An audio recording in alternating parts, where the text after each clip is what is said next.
कृपा से खरड़ में मालिक के मूल ज्ञान का प्रचार होने जा रहा है। बहुत बड़े भाग होते हैं उन जीवों के जो अपने पूरे जीवन काल में एक बार भी इस मूल ज्ञान का सत्संग सुन पाते हैं, और उससे बड़े भाग होते हैं उन जीवों के जो इस सत्संग को थोड़ा सा भी समझ पाते हैं। क्योंकि सुनना आसान है, आए बैठे 1 घंटा 2 घंटा सुन के चले गए, लेकिन हर बात को समझना, उस पर विचार करना, उसको मनन करना, ये बहुत मुश्किल है। जिस पर परमात्मा की कृपा होती है, केवल वही इस सत्संग को समझ पाते हैं, इस सत्संग को थोड़ा बहुत जान पाते हैं, अन्यथा इसको समझना बहुत टेढ़ी खीर है, बहुत मुश्किल है। मुश्किल क्यों है?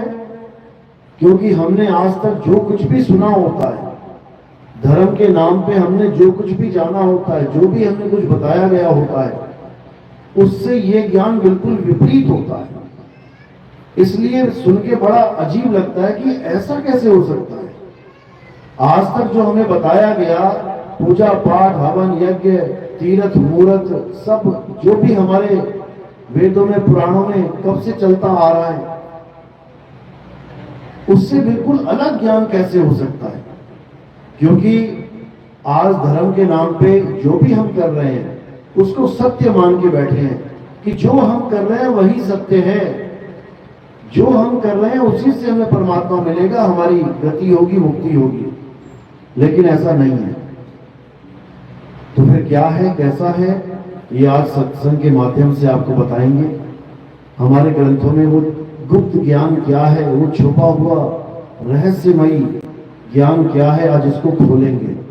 तब आपको एक एक बात समझ में आने लग जाएगी कि आखिर सत्य क्या है और असत्य क्या है।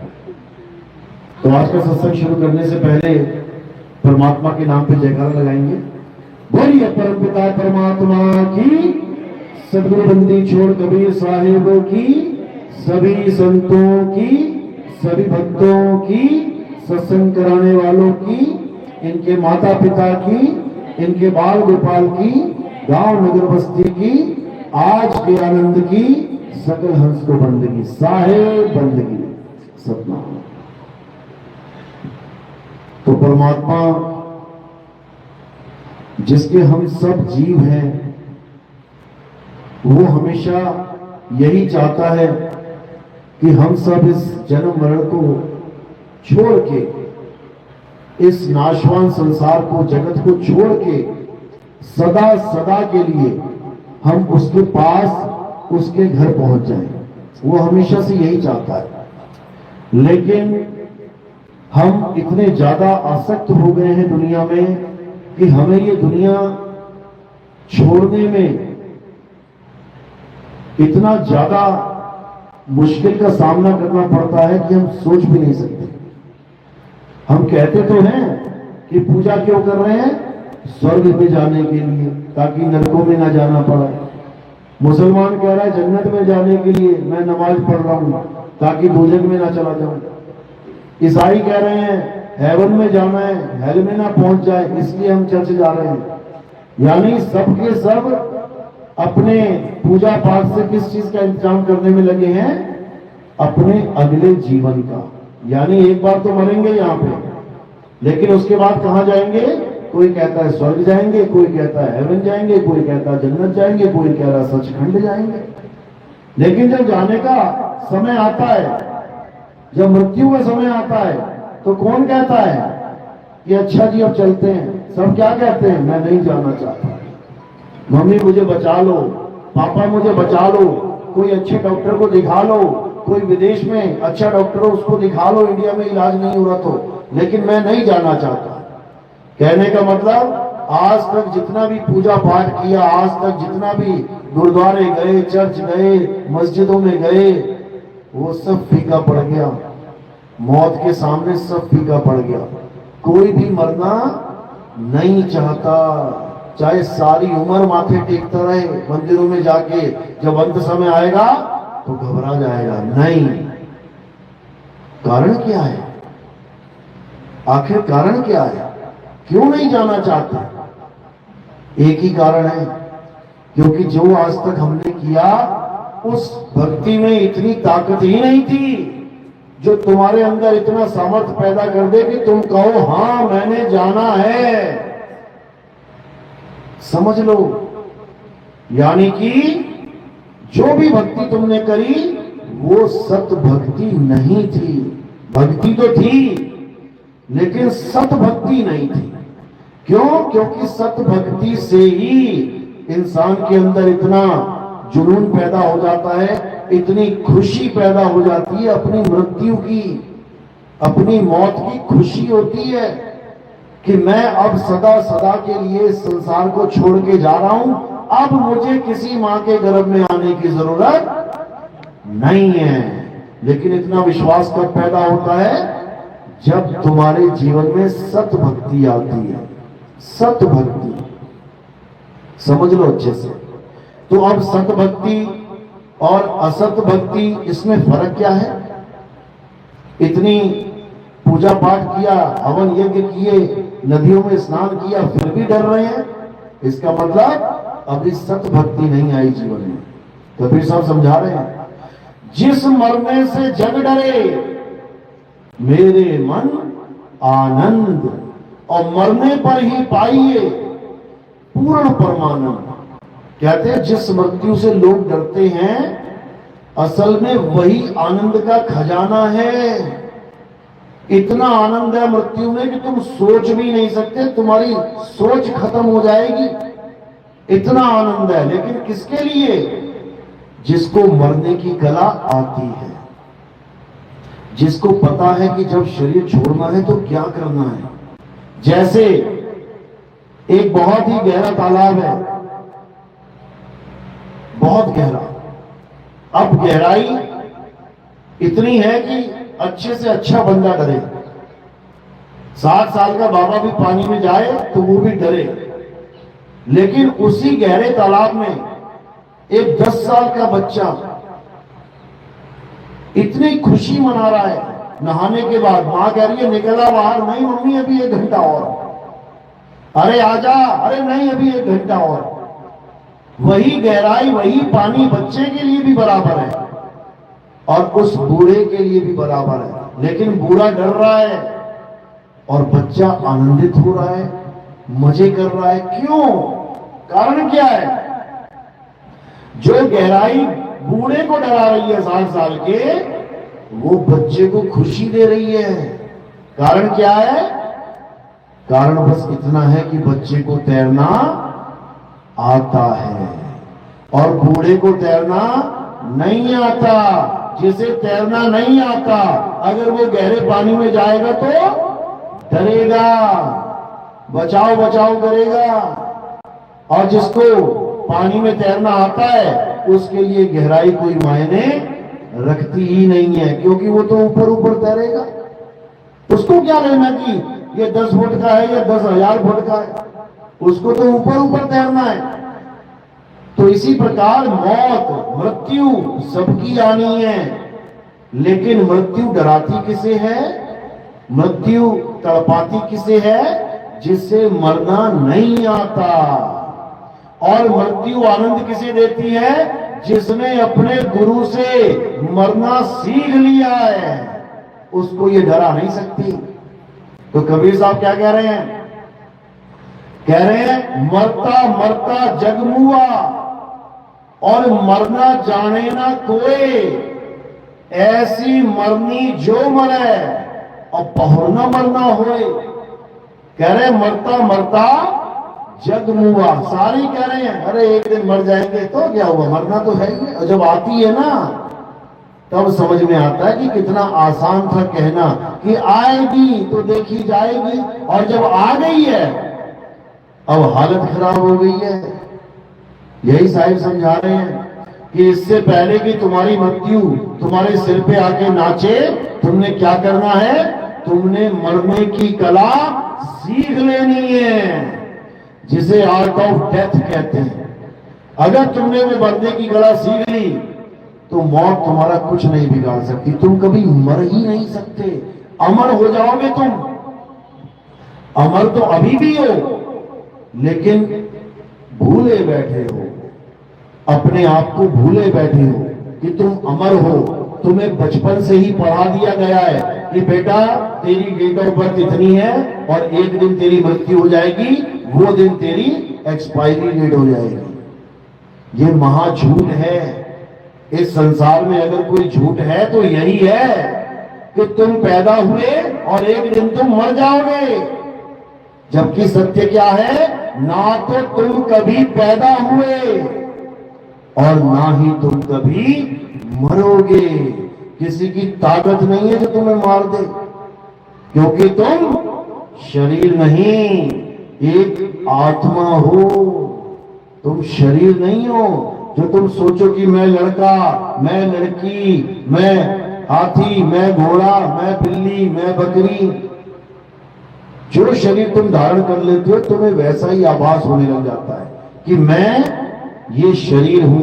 जबकि सत्य क्या है, तुम एक आत्मा हो, तुम मालिक के अविनाशी जीव हो। गाते भी हैं, ईश्वर अंश जीव अविनाशी। अविनाशी का मतलब ये नहीं होता कि तुम पैदा हो जाओ और एक दिन मर जाओगे। अविनाशी का मतलब है जिसका कोई विनाश कर ही ना सके। लेकिन दुख के साथ कहना पड़ रहा है कि जो अविनाशी है वही चीख चीख के कहता है मैं मरना नहीं चाहता, मैं मरना। अरे तू चाहेगा भी तब भी नहीं मर सकता, क्योंकि तू अविनाशी है। बस तुम अपने आप को भूले बैठे हो। अब सतगुरु क्या करता है, सतगुरु तुम्हें याद दिलाता है कि बेटा तू अविनाशी है, तो ये मरने जन्मने के चक्कर में मत पड़। तो ये कब ज्ञान होता है, जब हमारे जीवन में कोई सतगुरु आता है। अब सतगुरु बोलते ही क्या समझ में आया कि गुरु तो वो है, लेकिन सत आगे लगा हुआ है, तो क्या बन गया, सतगुरु। सतगुरु यानी जो सच्चा गुरु है। अब सच्चा गुरु बोला है तो कोई भैया झूठा गुरु भी होगा। जब सतगुरु बोला है तो असतगुरु भी होगा। बिल्कुल है, बिल्कुल है। भरा पड़ा है संसार असतगुरु से। बस तुमने पहचानना है कि सतगुरु कौन होता है और असतगुरु कौन होता है। असतगुरु का मतलब ये नहीं कि वो तुम्हें चोरी करना सिखाएगा। असतगुरु का मतलब ये नहीं कि वो तुम्हें गालियां देने सिखाएगा या तुम्हें जुआ या व्यभिचार करना सिखाएगा। असतगुरु और सतगुरु में क्या फर्क है, अच्छे से समझ लो। असतगुरु वो होता है जो तुम्हें भक्ति तो देता है, लेकिन असत्य भक्ति देता है। असत्य भक्ति यानी झूठी भक्ति। भक्ति तो करवाएगा लेकिन झूठी दीक्षा देगा तुम्हें। अब ये क्या होता है झूठी दीक्षा, ये क्या होता है झूठी भक्ति, इसको समझ लो अच्छे से। दो प्रकार की भक्तियां हैं, एक सत भक्ति, एक असत भक्ति। सत भक्ति क्या है, जब हम सत्य की भक्ति करते हैं तब वो सत्य भक्ति कहलाती है, और जब हम असत्य की भक्ति करते हैं तो वो असत्य भक्ति कहलाती है। अब असत्य और सत्य है क्या, वो भी समझ लो। ये दोनों तत्व हैं। गीता में आप पढ़ोगे अध्याय 2 24वां श्लोक, 16वां श्लोक पढ़ो, क्या कह रहा है, हे अर्जुन, इस दुनिया में दो प्रकार के तत्व हैं, एक असत तत्व और एक सत तत्व। असत तत्व वो होता है जो जन्मता और मर जाता है, और सत तत्व क्या होता है जो ना कभी जन्मता है और ना कभी मरता है। असत्य क्या होता है, जो पल पल बदलता है, सदा एक सा नहीं रहता। सत्य क्या होता है, जो कभी नहीं बदलता, सदा एक सा रहता है। इन दोनों में जिस दिन फर्क करना सीख लोगे उस दिन तुम्हें समझ में आ जाएगा कि हम असत भक्ति कर रहे हैं या सत भक्ति कर रहे हैं। इसमें किसी का नाम लेने की जरूरत नहीं है कि हिंदू या मुस्लिम या सिख या ईसाई, किसी का मतलब नहीं है नाम लेने का। इसमें दो ही चीजें हैं, सत्य और असत्य, और वो सबके लिए एक है, वो सबके लिए अलग अलग नहीं है। आग सबको आग लगा देगी ना, सब जल जाएंगे, हिंदू जलेंगे या मुस्लिम, सिख या ईसाई, सारे जल जाएंगे आग में। पानी गला गीला करता है, किसका करता है? हिंदुओं का, मुस्लिम का, सिख का या ईसाई का? चारों का। हवा सब ले रहे हैं, आकाश के नीचे सब खड़े हैं, धरती के ऊपर सब रह रहे हैं, यानी ये तत्व हर इंसान को एक जैसा अनुभव करवाता है, एक जैसी सुविधा देता है। तो एक है असत्य तत्व जो सबके लिए असत्य है, हिंदू मुस्लिम सिख ईसाई सबके लिए, और वो क्या है? जो जन्मता और मर जाता है, वो असत्य है। यानी ये शरीर असत्य है, जन्मता भी है और एक दिन मर भी जाता है, ये पल पल बदलता भी है। तुम रोज अपनी फोटो खींचना शुरू करो, तुम रोज अपनी शक्ल शीशे में देखो, तुम फर्क नहीं कर पाओगे रोज कि कितना बदल रहे हो। लेकिन जब 10 साल लगातार फोटो खींचते रहे तो पहली फोटो और आखिरी फोटो को जब मिला के देखोगे तो तुम्हें जमीन आसमान का अंतर दिखाई देगा। क्यों? क्योंकि ये माया इतनी प्रबल है कि तुम्हें आभास तक नहीं होने देती कि तुम रोज बदल रहे हो, थोड़ा थोड़ा थोड़ा थोड़ा रोज बदल रहे हो। और जब बहुत ज्यादा बदल जाते हो तब पहली फोटो और आखिरी फोटो में अंतर तुम्हें स्पष्ट समझ में आने लग जाता है। अपनी बचपन की फोटो देख लो, ये मैं हूं छोटा सा, ये मैं 10वीं में था, ये मैं कॉलेज में था, इसमें मेरी शादी हो गई, चारों फोटो को मिला के देख लो, अलग अलग हो गई हैं, यानी बदल रही है। इसका मतलब झूठ है, असत्य है। अब जो शरीर की पूजा करे तो समझ लो कि वो असत्य की पूजा कर रहा है। शरीर इज इक्वल टू असत्य है। अब किसका शरीर असत्य है? सबका शरीर असत्य है। अगर कोई किसी के शरीर को भगवान मान के पूज रहा है, नाम नहीं लेंगे किसी का भी लगा लो, अगर तुम किसी भी शरीर को भगवान मान के पूज रहे हो तो वो असत्य की पूजा है, क्योंकि वो पल पल बदल रहा है। वो आया संसार में और चला गया, तो ये असत्य है। अब मंदिर, मस्जिद, गुरुद्वारे, चर्च, इन बिल्डिंगों से लोग प्रेम करते हैं। देखो बदल रही है कि नहीं? पहला दिन नींव खोदी गई, फोटो खींच लो। दूसरे दिन नींव भरी गई, फोटो खींच लो। उसके बाद 1 फुट, 2 फुट, 3 फुट, 4 फुट करते करते रोज फोटो खींचते रहो। देखो रोज तुम्हें बदलाव नजर आएगा फोटो में। इसका मतलब जो चीज बदल रही है वो माया है, असत्य है। अब कोई पेड़ पौधे ले लो जिनकी पूजा करते हैं, कोई पीपल की पूजा करता है, कोई तुलसी को भगवान मान के पूजा करता है। देखो आज हरी है, थोड़े दिनों में सूख गई, पीली पड़ गए पत्ते, बदल गया। और जो बदल जाए वो क्या है? माया है। यानी तुम सारी उम्र माया की ही पूजा कर रहे हो। अभी तक तुम्हें यही नहीं पता लग पाया कि आखिर सत्य है क्या, तो उसकी पूजा कहां से करोगे? अब नाम पे आ जाते। कई लोग कहते हैं हम मंदिर नहीं जाते जी, हम कहीं गुरुद्वारे नहीं जाते, हम चर्च नहीं जाते, हम कहीं नहीं जाते, हम बाहरमुखी साधना नहीं करते हैं। तो फिर क्या करते हो? हम अंतर्मुखी साधना करते हैं। अच्छा, बहुत अच्छी बात है। तो कैसे करते हो अंतर्मुखी साधना? हम नाम जपते हैं। अब कईयों को लगता है कि नाम जपना तो सत्य होगा। क्यों? क्योंकि बोला जाता है एक तू सच्चा, तेरा नाम सच्चा। बोलने में भी आता है कि एक परमात्मा सच्चा है और परमात्मा का नाम सच्चा है। इसलिए जो भी नाम जिसको मिलता है पकड़ के जपने लग जाता है। हिंदू है तो राम राम राम राम राम राम राम राम, मुसलमान है तो अल्लाह अल्लाह वाहिगुरु, सिख है तो वाहिगुरु वाहिगुरु, ईसाई है तो गॉड गॉड, यहोवा यहोवा। यानी जिसको जो भी नाम मिला पकड़ के रखने लग गया। क्यों? क्योंकि वो ये सोच रहा है कि जैसे परमात्मा सत्य है वैसे ही नाम भी सत्य है, जबकि ऐसा नहीं है। ये नाम सत्य है या नहीं कैसे पता लगेगा? मीटर से पता लगेगा। मीटर क्या है? जो चीज बदल जाए वो असत्य है, वो माया है, क्योंकि सत्य कभी नहीं बदलता। सत्य कभी नहीं बदलता, एक रस अखंड है वो। तो अब देखते हैं नाम पे कि नाम बदल रहा है कि नहीं, माया है कि नहीं।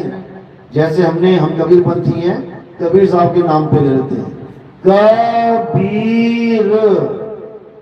अब जो कबीरपंथी हैं वो इसको जपते हैं कबीर कबीर कबीर कबीर कबीर। अब वो सोच रहे हैं कि ये नाम सच्चा है, लेकिन ये नाम सच्चा नहीं है। क्यों नहीं है? क्योंकि बदल रहा है। देखो, का से शुरू हुआ, बी पे आया, बी से खत्म हुआ, रा पे आया, तो आ गया कबीर, बदल गया। इसका मतलब ये भी माया है, ये नाम भी माया है। इसी को 52 अक्षरी माया बोला गया है ग्रंथों में। ये 52 अक्षरी माया है। जैसे ज्योत निरंजन माया है, ओंकार माया है, रारंकार माया है, सोहम माया है, सतनाम माया है।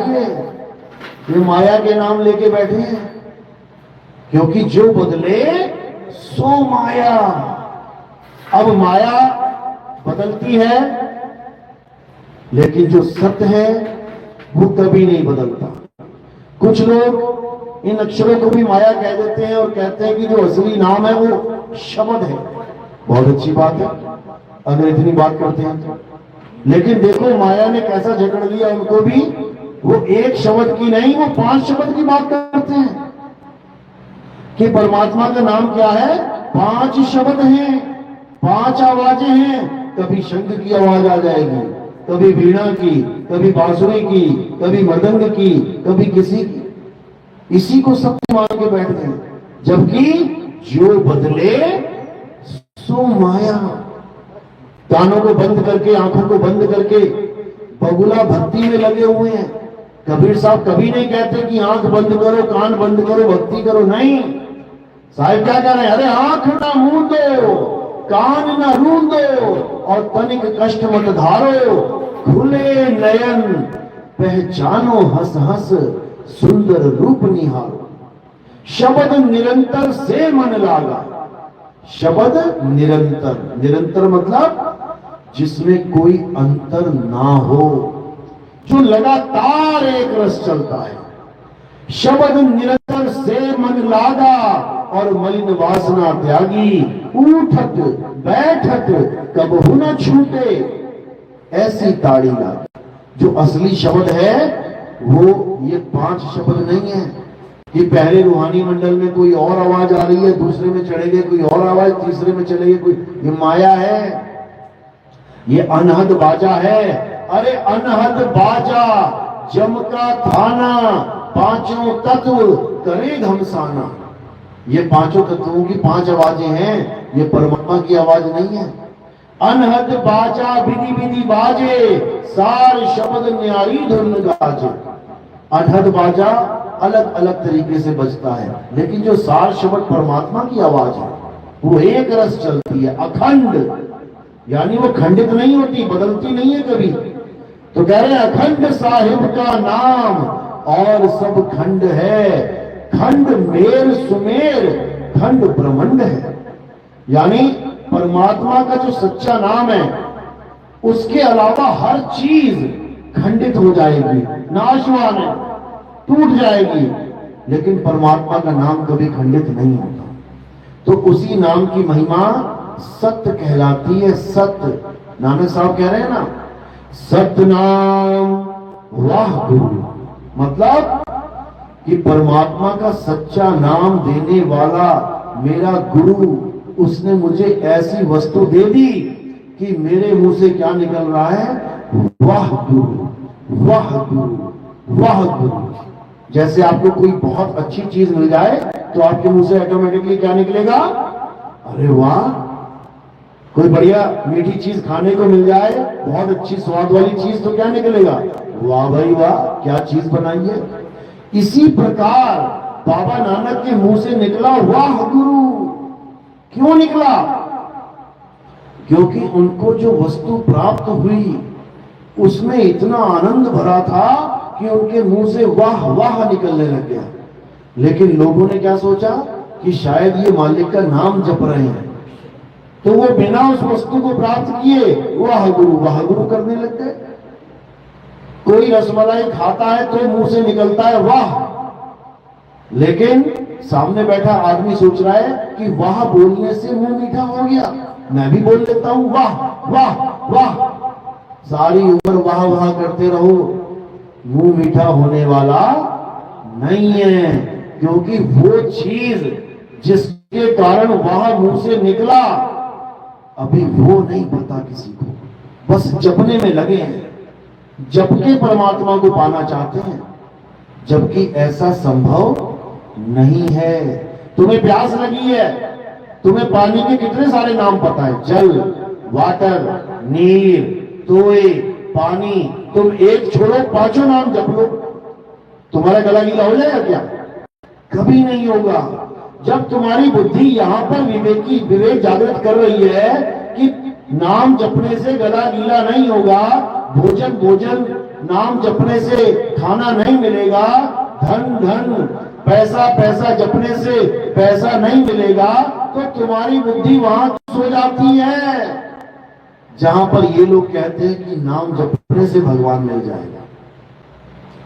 यहां पे तुम धोखे में आ जाते हो, यहां तुम्हारे साथ धोखा हो जाता है, यहां तुम्हें मूर्ख बना देती है ये माया, और तुम्हें सारी उम्र नाम जपवाती रहती है। तुम सारी उम्र राम राम राधे राधे जपते रहते हो, तुम सारी उम्र वाहिगुरु जपते रहते हो, तुम सारी उम्र अल्लाह जपते रहते हो, जबकि परमात्मा नाम जपने से कभी नहीं मिलता। कबीर साहब वाणी में समझा रहे हैं, मोह को कहां ढूंढे रे बंदे, मैं तो तेरे पास में। बिल्कुल हमारे पास है परमात्मा। कितना पास है?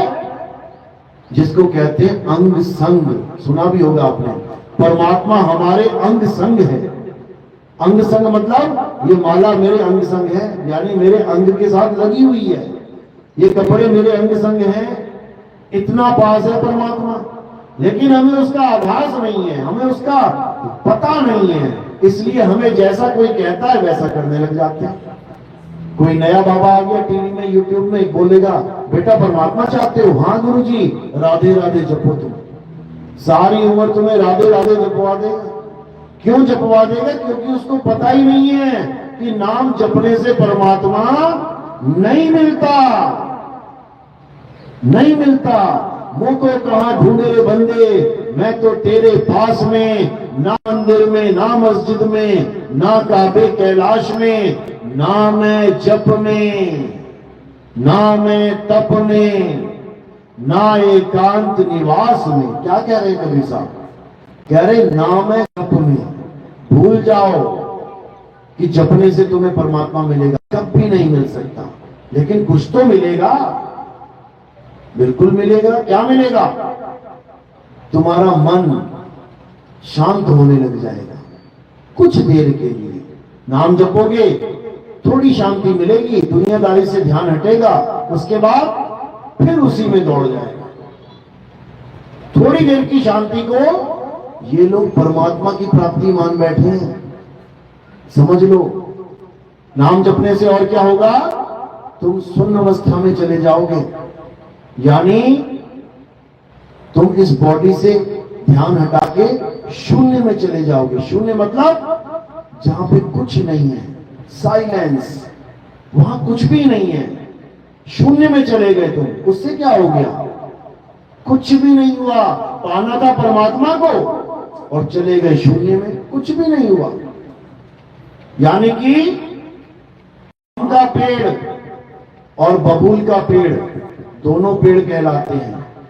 आम के पेड़ से तुम्हें मीठे मीठे आम मिलते हैं, लेकिन बबूल के पेड़ से भी कुछ ना कुछ तो मिलता होगा। क्या मिलता है?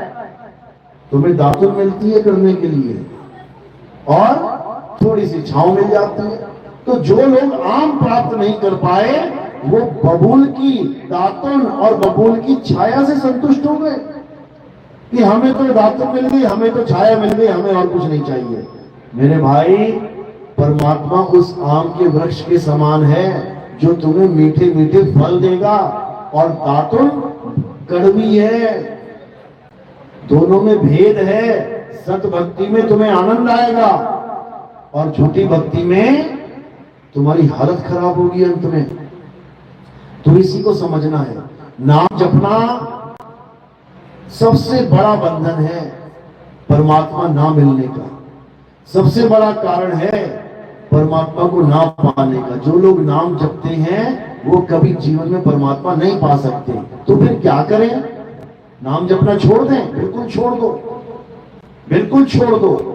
हिंदू है तो राम राम जपना छोड़ दे, मुस्लिम है तो अल्लाहू अल्लाहू जपना छोड़ दे, सिख भाई है तो वाहिगुरु वाहिगुरु जपना छोड़ दे, ईसाई है तो हालेलुया जपना छोड़ दे। तो करें क्या? ग्रंथों में ही लिखा है जो करना है। गीता में क्या लिखा है? हे अर्जुन, इस दुनिया में केवल एक सत्य है और वो आत्मा है। आत्मा को ना तो कोई पैदा कर सकता है, ना ही आत्मा का कोई नाश कर सकता है। आत्मा को कोई शस्त्र छू नहीं सकता, काट नहीं सकता।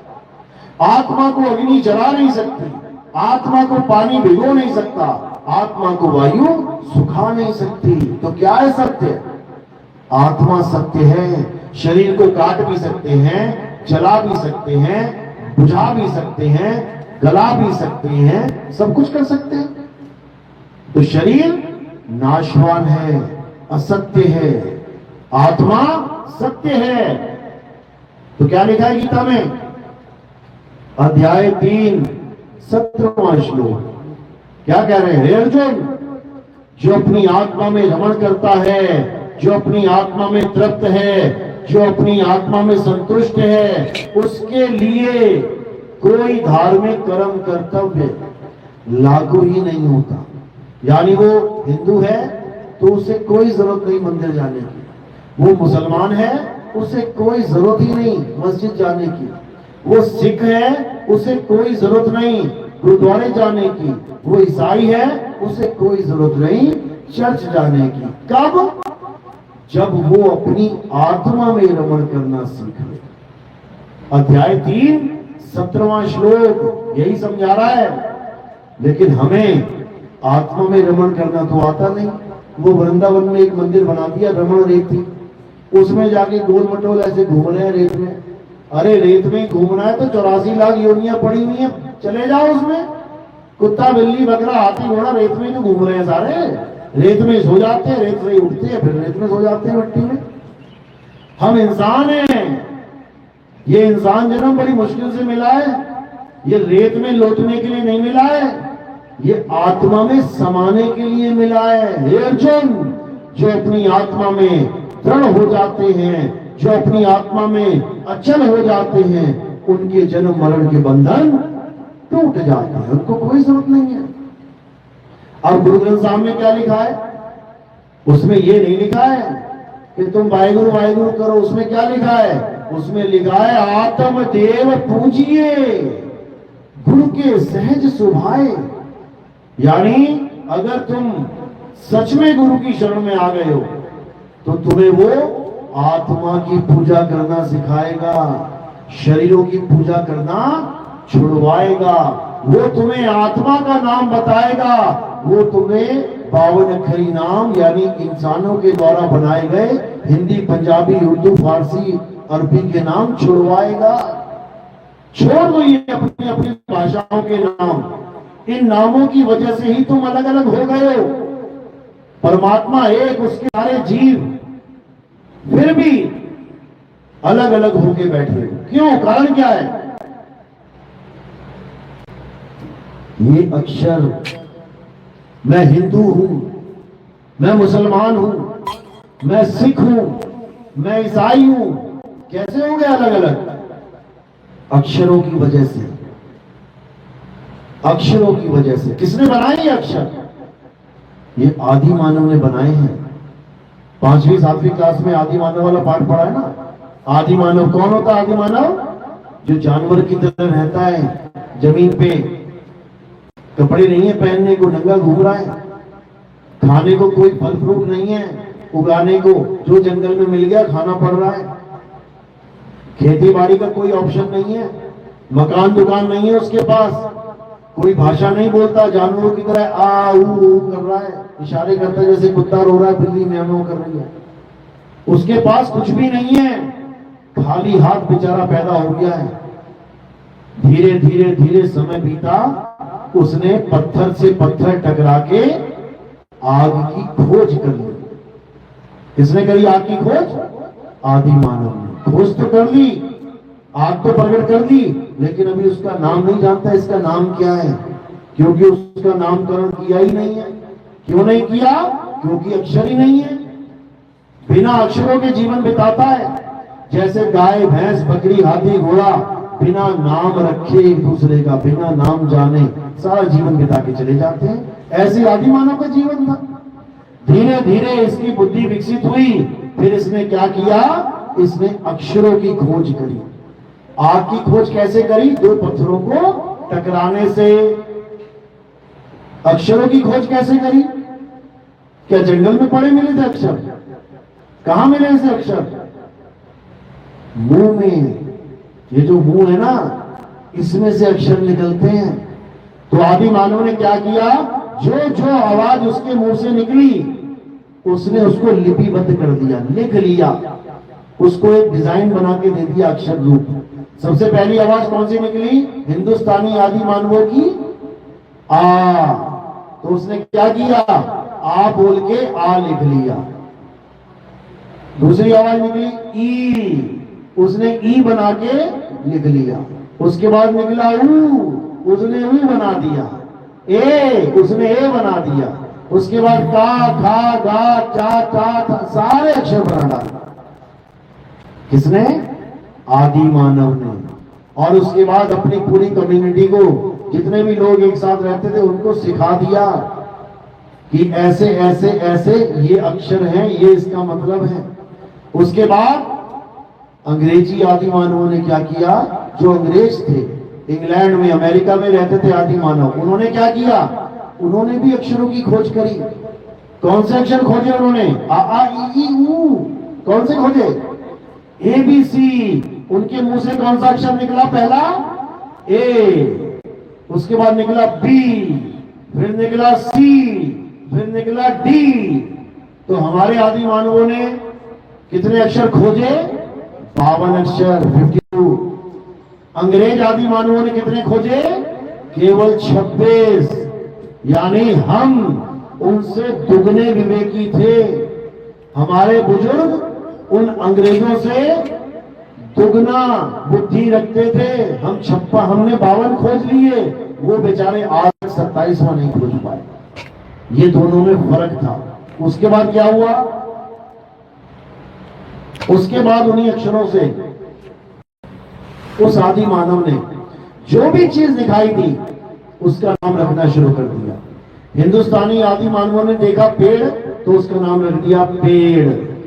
अंग्रेजी आदि मानवों ने क्या रख दिया? ट्री। हिंदुस्तानी आदि मानवों ने देखा सूरज, उसका नाम सूरज रख दिया। अंग्रेजों ने क्या रख दिया? सन। हिंदुस्तानी आदि मानव रख दिया चांद, चंद्रमा। उन्होंने रख दिया मून। हिंदुस्तानी आदि मानव ने रख दिया धरती, उन्होंने रख दिया अर्थ। हिंदुस्तानी आदि मानव ने रख दिया आसमान, अंग्रेजों ने क्या रख दिया? स्काई। यानी एक ही वस्तु के अलग अलग नाम रखने शुरू हो गए। और केवल ये दो नहीं, हर भाषा में इन्हीं वस्तुओं के अलग अलग नाम रखे गए। यानी जितनी भाषाएं पैदा हुई, उतने ही वस्तुओं के नाम पैदा हो गए, लेकिन वस्तु एक ही थी, एक ही थी। अच्छी बात है, नाम रख दिए, आसान हो गया जीवन। अब क्या हुआ? अब सबसे बड़ी मुसीबत कहां आई? जब उन्होंने उस शक्ति, उस ताकत का नाम रखना शुरू कर दिया जिसको आत्मा कहते हैं, सत्य कहते हैं। हिंदुस्तानी आदि मानवों ने जब सत्य की प्राप्ति करी, उसका नाम क्या रख दिया? परमात्मा, ईश्वर, भगवान। अंग्रेजों ने जब उसको प्राप्त किया तो क्या रख दिया? गॉड, यहोवा। मुसलमानों ने, अरबियों ने जब उसको प्राप्त किया तो क्या रख दिया? अल्लाह, कादिर, करीम, खुदा। सिखों ने जब उसको प्राप्त किया गुरुओं ने तो क्या रख दिया? सतनाम, सत श्री अकाल, वाहे गुरु। यानी सबने उस एक सत्य के नाम अपने अपने हिसाब से अलग अलग रख दिए। किसकी वजह से? अक्षरों की वजह से। अच्छी बात है, कुछ नाम रखा, बढ़िया है, लेकिन उसके बाद मुसीबत क्या हो गई? मुसीबत ये हो गई कि हम उन नामों के पीछे लड़ने लगे कि नहीं, अल्लाह सबसे बड़ा है, उसकी पूजा करनी चाहिए। कोई कह रहा नहीं, परमात्मा की पूजा करनी चाहिए। कोई कह रहा नहीं, यहोवा सबसे बड़ा है। कोई कह रहा है गॉड सबसे बड़ा है। कोई कह रहा है वाहिगुरु, सत श्री अकाल सबसे बड़ा है। जबकि ये सारे नाम उसी एक चीज के हैं, एक ही वस्तु के नाम हैं। जल के नाम, ये ग्लास में क्या रखा है? पानी। लेकिन पानी एक रीजनल लैंग्वेज है, एक प्रदेश की भाषा है। इसी पानी को कोई कहेगा नहीं इसमें वाटर रखा है, इसी को कोई कह देगा नहीं इसमें जल है। तो ये भाषाएं हम सबको अलग अलग करने में लगी हैं। लेकिन जब इसके तत्व ज्ञान में आओगे, जब ये जानोगे कि इसमें तत्व क्या पड़ा है, तो ये सारी भाषाएं किनारे हो जाएंगी। तत्व रूप में इसमें क्या पड़ा है? H2O, यानी हाइड्रोजन के 2 मॉलिक्यूल, ऑक्सीजन का 1 मॉलिक्यूल। तुम जहां भी ये पानी देखोगे, याद रखना वो हाइड्रोजन और ऑक्सीजन के ही मॉलिक्यूल मिले हुए हैं। उसका नाम पानी नहीं है, रख दिया गया है। उसका नाम वाटर नहीं है, रख दिया गया है। उसका नाम नीर नहीं है, रख दिया गया है, इन अक्षरों की वजह से। तो क्या हुआ? जो सत्य है उसके भी नाम रख दिए गए हैं नहीं, उसका कोई नाम नहीं है। परमात्मा का कोई नाम नहीं है, रख दिए गए हैं अलग अलग भाषा में। इसीलिए 10वीं पातशाही ने 1000 नाम रखे, परमात्मा के नाम लिखे 1000, और सबसे लास्ट में क्या नाम रख दिया? अनामी, यानी उसका कोई नाम नहीं है। कुरान में अल्लाह के 99 नाम लिखे गए हैं। अल्लाह के पास यही काम था क्या? बैठा बैठा अपने नाम ही लिखता रहा, 99 नाम। भगवान राम का नाम दशरथ जी ने एक नाम रखा था, राम। अभी नेट पे सर्च करो भगवान राम के 108 नाम, देखो कितनी लंबी लाइन लग जाएगी। हनुमान जी का एक नाम रखा था उसके माता पिता ने, हनुमान। अभी गूगल पे सर्च करो हनुमान जी के 108 नाम, देखो लाइन लग जाएगी। कौन बना रहा है ये नाम? किसने बना डाले ये नाम? इंसान लगा हुआ है नाम बनाने में। क्यों? क्योंकि उसके पास अक्षर हैं। अभी अक्षर हटा दो, सारे अक्षरों को खत्म कर बताओ क्या नाम है? तुम्हारा क्या नाम है? कोई नाम नहीं। तुम्हारे धर्म का क्या नाम है? कोई नाम नहीं। तुम्हारी जात का क्या नाम है? कोई नाम नहीं। तुम्हारे पंथ का क्या नाम है? कोई नाम नहीं। तुम्हारे भगवान का क्या नाम है? कोई नाम नहीं। इन सारे नामों को अक्षरों के द्वारा पैदा किया जाता है। अगर ये अक्षर ना होते तो कोई नाम नहीं होता। लेकिन भगवान, अल्लाह, वाहिगुरु, गॉड तत्व रूप में फिर भी होता। जैसे ये पानी है, अगर दुनिया में इंसान ना होता तो इस पानी का कोई नाम ही ना होता। वरना बता दो, गाय ने इसका क्या नाम रखा है? भैंस ने इस पानी का क्या नाम रखा? हाथी ने इस पानी का क्या नाम रखा? रोज पीते हैं ना, सब पीते हैं इस पानी को, लेकिन इंसान के अलावा किसी ने इसका कोई नाम नहीं रखा और रख पाएगा। क्यों? क्योंकि इंसान के पास अक्षर हैं। वो अक्षरों के द्वारा इसके नाम रख लेता है। कभी इसने राम रख लिया, कभी इसने श्याम रख लिया, कभी इसने हनुमान रख लिया। सारे नाम क्यों रखे? अक्षरों की वजह से। तो सच्चा गुरु क्या करता है? सच्चा गुरु तुम्हें दो अक्षरों का भेद बताता है। कौन कौन से दो अक्षर? एक ये मुंह से बोले जाने वाले अक्षर, और दूसरा अक्षर अविनाशी आत्मा को कहते हैं अक्षर। क्षर यानी नाशवान, आगे आ लग गया यानी अक्षर अविनाशी। यानी सच्चा गुरु तुम्हें दो प्रकार का भेद समझा देता है, एक तो असत्य भक्ति का और एक सत्य भक्ति का। असत्य भक्ति क्या है? ये अक्षरों का जो इंसानों ने बनाए हैं, इसको जपना असत्य भक्ति है। और सत्य भक्ति क्या है? जो आत्मा है, जिसको इंसान नहीं बना सकता, उसको जान लेना सत्य भक्ति है। तो कह रहे हैं वाणी में, सोई गुरु पूरा कहावे, जो दो अक्षर का भेद बतावे, एक छुड़ावे एक लखावे, तब प्राणी निज घर को जावे। यानी सच्चा गुरु क्या करेगा तुम्हें? वो तुम्हें कभी कोई नाम जपने को नहीं देगा, कभी नहीं। वो चाहे किसी धर्म का क्यों ना हो, वो चाहे किसी जात पात का क्यों ना हो, वो कभी तुम्हें नाम जपने को नहीं देगा। बल्कि जो नाम तुम जप रहे होगे ना, उसको भी छुड़ा देगा। सोई गुरु पूरा कहाए, दो अक्षर का भेद बताए, एक छुड़ाए, छोड़ दे इसको। राम राम जप रहा है, छोड़ इसको। अल्लाह अल्लाह जप रहा है, छोड़ इसको। वाहिगुरु वाहिगुरु जप रहा है, छोड़ इसको। गॉड गॉड यहोवा यहोवा जप रहा है, छोड़ इसको। तो पकड़े क्या?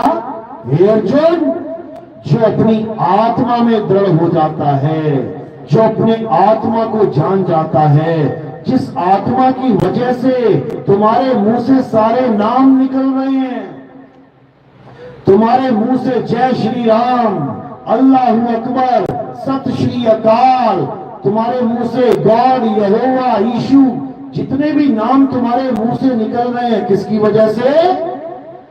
आत्मा की वजह से। तो जिसकी वजह से नाम निकल रहे हैं, उस वजह को तो जान नहीं पा रहा है, और जो नाम पल पल निकल के खत्म होते जा रहे हैं, उसको पकड़ के सत्य मान के बैठ गया है। यही अज्ञान है, इसी को समझना है। तो कबीर साहब कह रहे हैं कि मुंह से निकलने वाले ये नाम सत्य नहीं है, ये 52 अक्षरी नाम है। गुरु ग्रंथ साहब में साहिब क्या कह रहे हैं? अंग नंबर 340 पढ़ो गुरु ग्रंथ साहब, क्या लिखा है? 52 अक्षर लोक त्रय, सब कुछ इन्हीं माही, और ये आखर खिल जाएंगे, वो आखर इनमें नाही। यानी 52 अक्षरों के द्वारा जो तुमने ग्रंथ बना लिए हैं, तुमने वेद पुराण बना लिए हैं, तुमने कुरान बना ली, तुमने बाइबल बना ली, तुमने सारे ग्रंथ 52 अक्षरों के द्वारा लिख के भर दिए हैं। अब तुम उन्हीं अक्षरों में से चंद अक्षर जप के परमात्मा को पाना चाहते हो, कभी नहीं मिलने वाला। तो क्या करना है? अब वो अक्षर छोड़ देने हैं और उस अविनाशी तत्व को जानना है, जिसे आत्मा कहते हैं। आत्मा का नाम सुना है सबने? आत्मा का नाम सबने सुना है ना? अपनी अपनी आत्मा लेके आए, घर तो नहीं छूट गई किसी की? चेक कर लो एक दूसरे के हाथ लगा के, है आत्मा? हाँ, कैसे पता लगा? क्योंकि वो हिल रहा है, वो हंस रहा है, वो बोल रहा है, वो चल रहा है, खा रहा है, पी रहा है, इसका मतलब आत्मा है। लेकिन आत्मा है कैसी? काली है, गोरी है, गोल है, मटोल है, टेढ़ी है, तिरछी है, लंबी है, छोटी है, नाटी है, कैसी है आत्मा? ये तुम कभी सपने में भी नहीं सोच सकते। जबकि 24 घंटे तुम्हारे साथ आत्मा है। कितने कितने घंटे रहती है तुम्हारे साथ आत्मा? शिफ्टों में काम करती है क्या? पार्ट टाइम जॉब या फुल टाइम? हमेशा रहती है तुम्हारे साथ 24 घंटे। तुम और तुम्हारी आत्मा एक साथ रहते हैं, लेकिन तुम कभी जीवन में ये पता ही नहीं कर पाओगे कि मेरा शरीर चल कैसे रहा है, आत्मा मुझे चला कैसे रही है। जैसे ये पंखा चल रहा है ना, इसका मतलब करंट है, और ये रुका हुआ है, इसका मतलब इसमें करंट नहीं है। बस यही भेद है आत्मा का।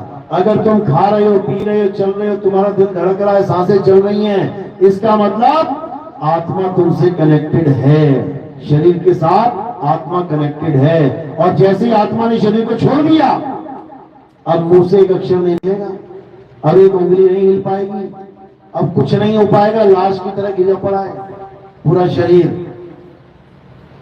और लोग क्या करेंगे?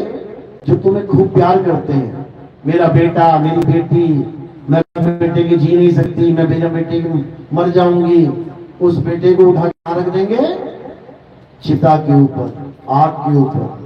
यानी अगर कोई तुमसे प्यार कर रहा है तो क्यों कर रहा है?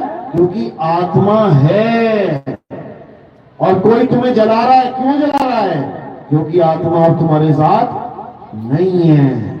इसलिए जितने भी रिश्ते नाते हैं सब आत्मा से आत्मा के हैं, शरीर से किसी का कोई रिश्ता नहीं है। आत्मा चली गई, रिश्ता खत्म। कहते भी पापा हमें छोड़ के चले गए, अरे सारी उम्र तो इस शरीर को पापा पापा करता रहा, तो चले कहां गए? लेके तो हैं, लेकिन सबको समझ में आ गया कि ये पापा नहीं है, ये उनका मृत शरीर है। पापा जी तो चले गए, सुबह 4 बजे निकल गए। तो उसी आत्म ज्ञान को समझना है जिसको जानने के बाद और कुछ जानना शेष नहीं रह जाता। गुरु ग्रंथ साहब में क्या लिखा है कि आत्म में राम, राम में आत्म, छीन गुरमुख विचार। अगर तुम सच में राम को पाना चाहते हो, वो कहां छुपा बैठा है? तुम्हारी आत्मा में बैठा है वो। और तुम उसे कहां ढूंढ रहे हो? मंदिर, मस्जिद, गुरुद्वारे में ढूंढ रहे हो। घी कहां छुपा बैठा है?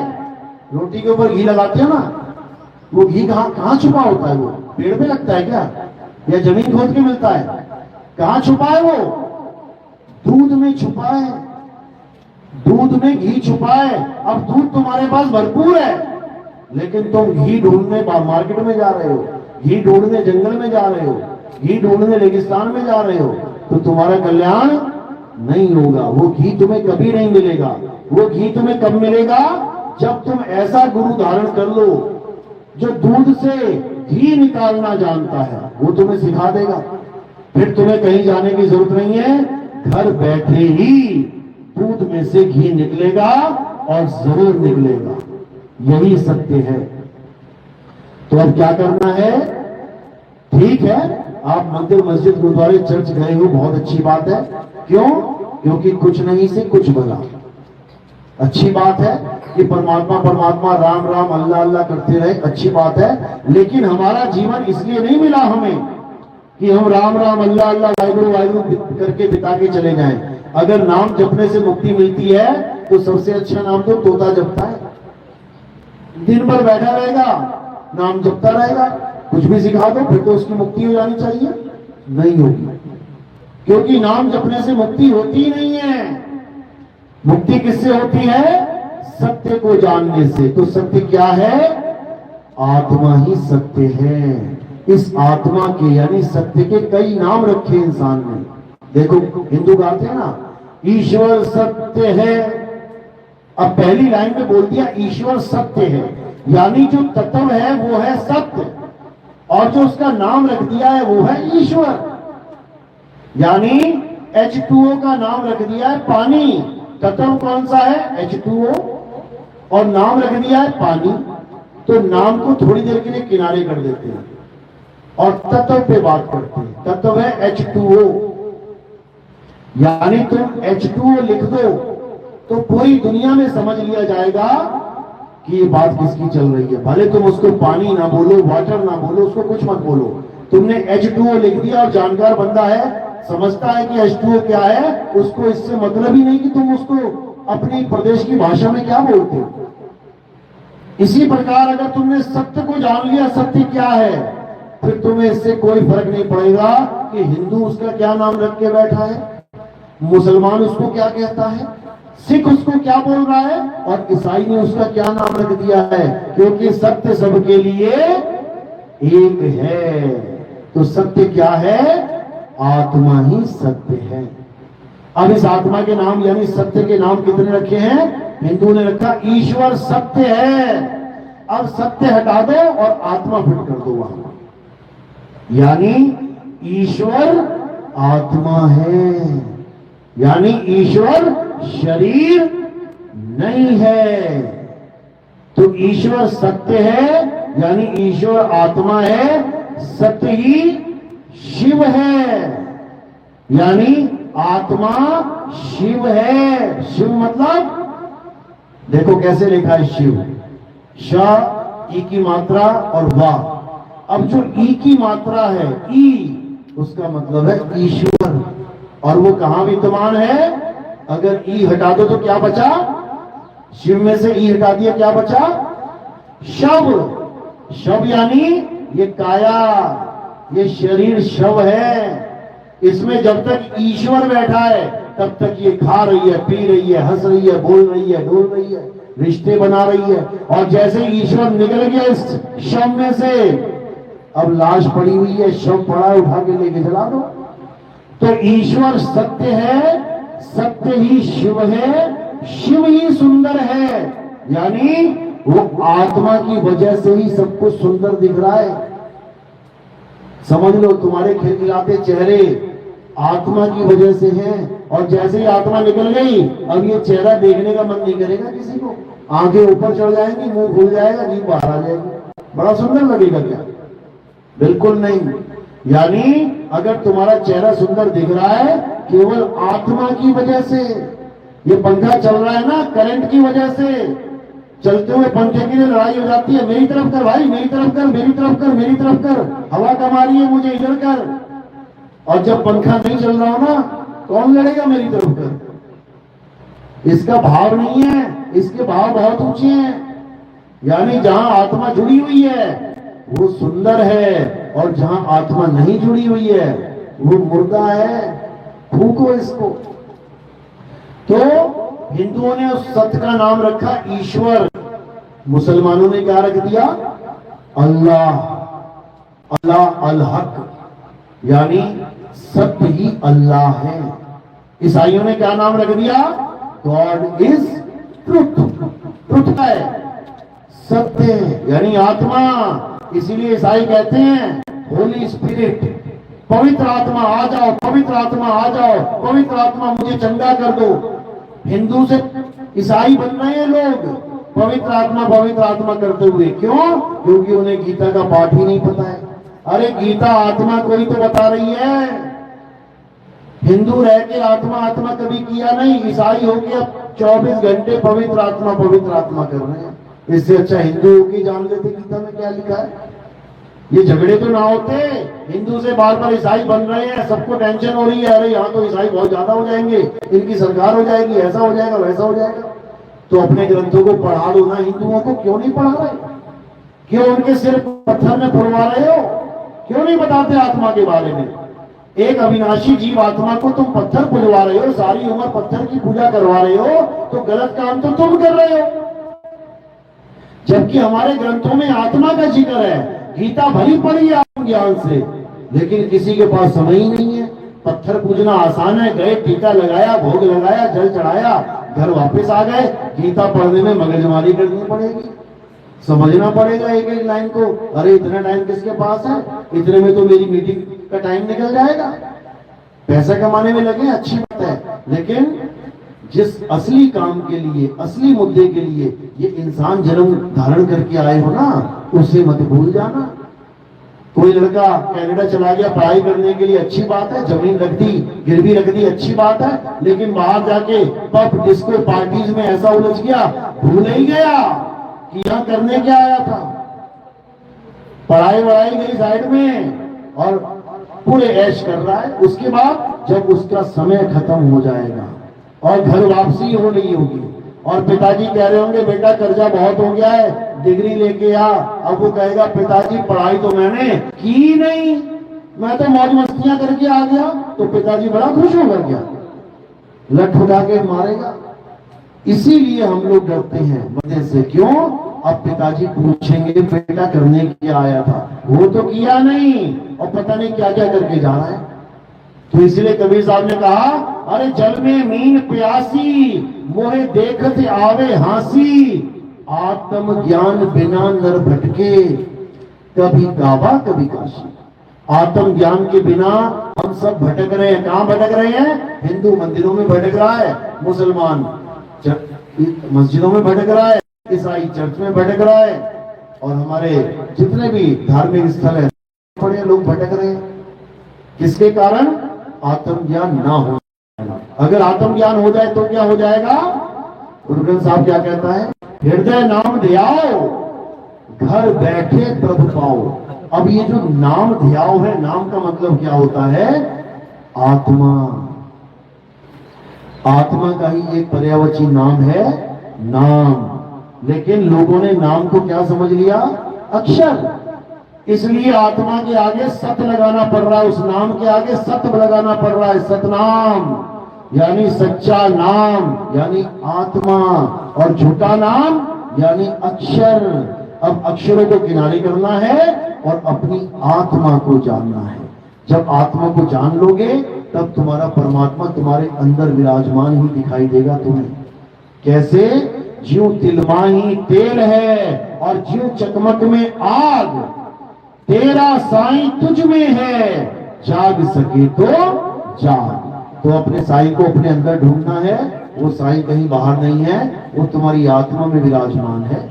इसीलिए आत्मा अजर अमर अविनाशी है। चलो आज का सत्संग यही समाप्त करते हैं, और आगे का सत्संग आप YouTube चैनल पे देख सकते हैं, सुन सकते हैं। आपने टाइप करना है नितिन दास के सत्संग, आपको हजारों सत्संग मिल जाएंगे वहां पे।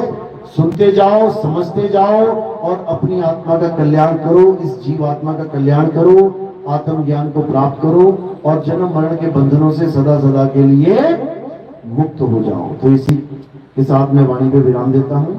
अब आरती होगी। हमारे यहाँ आरती किसकी होती है? हमारे यहाँ आरती किसी मूर्ति की, फोटो की, कैलेंडर की नहीं होती। हमारे यहाँ आरती होती है आत्मदेव की।